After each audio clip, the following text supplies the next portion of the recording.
Hold on.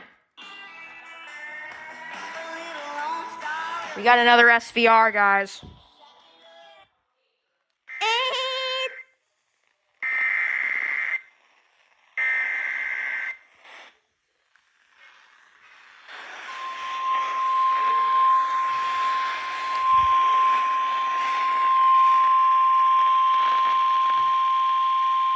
The National Weather Service in Wilmington has issued a severe thunderstorm warning for southeastern Florence County in northeastern South Carolina, north-central Georgetown County in northeastern South Carolina, southwestern Marion County in northeastern South Carolina, northeastern Williamsburg County in northeastern South Carolina, until 8 p.m.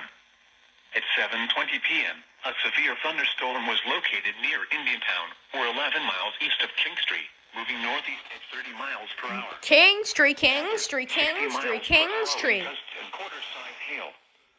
Source, radar indicated. Impact, minor hail damage to vehicles is possible. Expect wind damage to trees and power lines.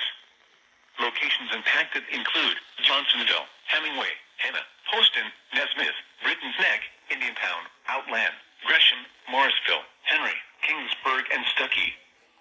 For your protection, move to an interior room on the lowest floor of a building.